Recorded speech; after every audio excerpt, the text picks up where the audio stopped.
我流です。なんかすごいな。日焼けが。手のひらの表と裏の境目が綺麗にわかるなこれ。まあそれはいいとして、今日は久々にこのルアーの話をしようと思います。昔からこのチャンネルをご覧になっている方はご存知だと思いますが、この囚人の足かせのようなルアーは我流玉と言います。これはありきたりのパーツをただつないだだけのもので、まずシリコンチューブを通した平場用のシンカー、連結したスイベル、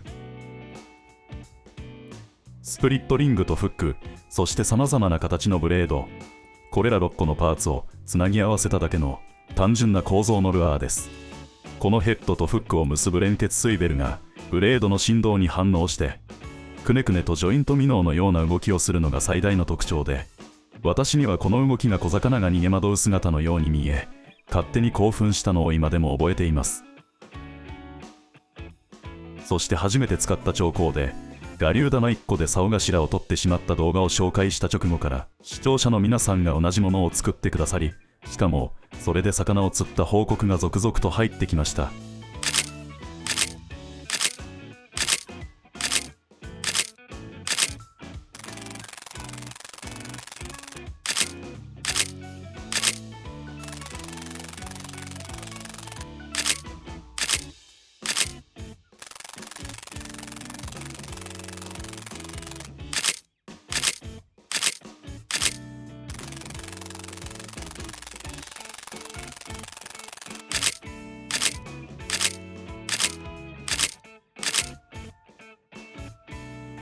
これは我流玉専用ボックス。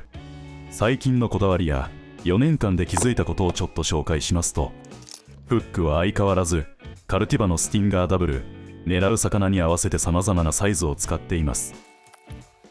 いろいろ試してみたのですが、この形状はシングルフックよりはフッキングの確率が高い気がしますし、ビデオで確認しましたがトレブルフックなどと比べると低速時でもブレードの動きを邪魔することなく安定した回転を続けてくれます。良くない点は片側だけにフッキングしてしまった時に魚によってはこのように伸ばされてしまうこと。青物やまさかの大物に備えてシャンクは PE などで縛っておいた方がいいでしょうね。スプリットリングは特にこだわりはなく、サイズと強度が見合っていれば別にダイソー製でも私は気にせず使います。そして最近気に入ってよく使っているパーツはこの連結スイベル。実はこれ黄色いお店で封が切れた中古商品を購入したのですが、このように大量に入っていて1000円。これがやたらと良くて、シルバーのボディに太いタルが連なったスイベル3連結ですが、山下のこのカラーの5連結よりは水中でアピール力があるような気がします。これメーカー名も商品名もわからず、どこで手に入るのかも不明。知ってる方ぜひコメントで教えてくださいませ。シンカーですが、これは基本的に平場用のものであれば OK です。それにダイソーのシリコンチューブを通しているだけ。なぜ夏目おもりやバレットシンカーじゃダメかと言いますと、それは水中での姿勢です。ブレードを回転させるルアーは基本的に下部に重心が偏った設計になっています。バレットシンカーや夏目おもり、例えば回転体でなくとも上下のバランスが整っているジグであっても、ブレードの回転に負けてこのように回転してしまいます。回転すると釣れないという意味ではなくて、特にスピニングでの深刻な糸よれトラブルに見舞われる可能性が高いです。このジグにつけたブレードよりもさらに大きなコロラドブレードをつけたとしても、下部に重心が偏った平場シンカーだとこのように水中で安定しています。以上の理由で我流玉は平場シンカーを使っているわけですが、もしあなたの使用する重さが 30g から 80g であるなら、私はこのシンカーを強くお勧めします。説明不要だと思いますが、これはダイソーの平場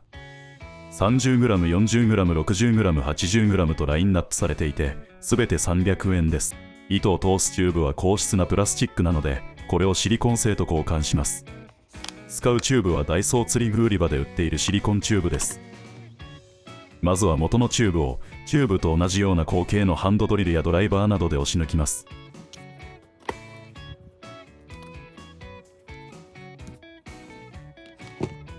この穴に先ほどのシリコンチューブを通すわけですが、ちょっと無駄遣いというか、私の通し方はコスパが悪いんですよね。この工程をご覧になってもっと効率よい方法があれば教えてほしいのですが、ご覧のようにシンカー本体の約 2.5 倍の長さでまずカットします。このままでは穴に通らないので、シンカーの長さより少しだけ長い範囲をこのように縦にカットして通しやすくします。自分はここがもったいない気がしてすごく嫌なのですが、他に良い方法が思いつきません。しかしこうしてしまえば簡単に通すことができます。あとはチューブの両サイドを引っ張りながらシンカーをずらす。程よいところをカット。こちら側は連結水ベルの愛が収まる長さにしてくださいね。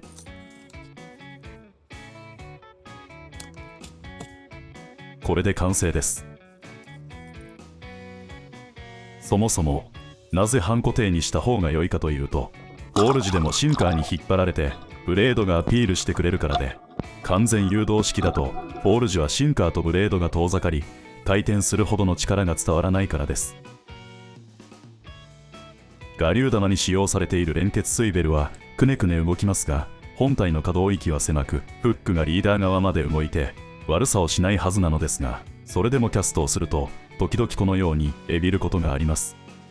これは多分着水時の衝撃で、こちらが想像した以上にフックとリーダーが近づいているのだと思いますが、ダイソータイラバのこのデザイン、本体から突き出たこの目の部分がフックとリーダーをさらに遠ざけてくれて、無駄なエビトラブルを激減させてくれます。先日この 30g のヘッドを使った我流玉でイサキを釣ったのですが、かなりの長時間キャストしまくっても全くトラブルがなく、使い心地は最高に良かったです。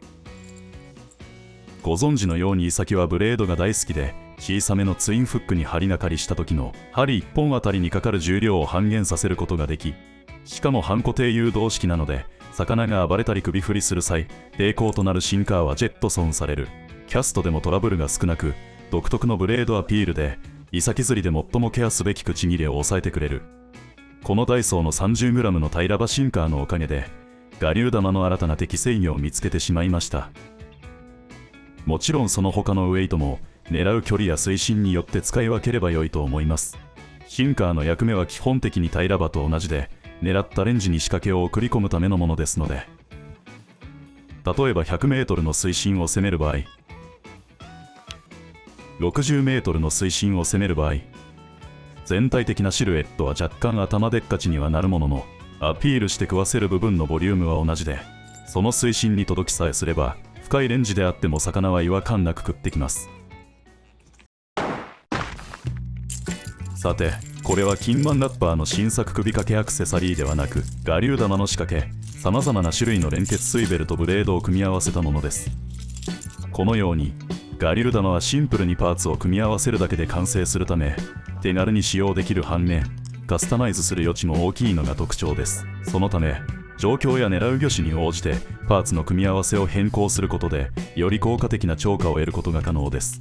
例えばこのパーツは山下のゴレンサルカンなのですが、関節が多いだけに動きもしなやかです。色は黒で、アクションの割にはフラッシング効果はかなりおとなしめですが、これじゃないと釣れない時もあるんですよね。サイズや連結数、色などで結構アクションや見え方が変わってくるので、いろいろ試してみてください。そしてアクションに最も影響するパーツ、ブレード。この金属板1枚の形や大きさ、色などのチョイスで、水中での見え方やアクション、波動などが人間の目で見てもはっきり違ってくるのがわかります。例えば、コロラド系のブレードはテールで暴れまくり、連結水ベルを積極的に揺らしますが、こちらのイーローやインディアナ系のブレードは動きはおとなしめというか、綺麗に回転してフラッシング優先の誘いをします。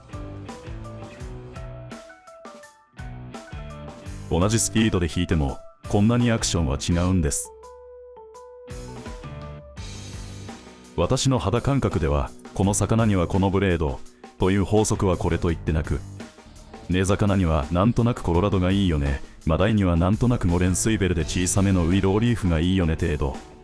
正直よくわかりませんが、平場のネクタイの色や形を変えるように仕掛け部分をいろいろローテーションすると、その日の当たり仕掛けが見えてきたりします。もちろん我流玉自体が全くダメな日もあれば、これ1個で竿頭を取ってしまう日もあるので、無理にとは言いませんが、あなたの引き出しの一つ最後の手段、やけくそ枠でもいいので一つ作ってタックルボックスに忍ばしておいてはいかがでしょうか。もしかしたら信じられない活躍をするかもしれません。ということで久々に我流玉のお話でした。ではまた。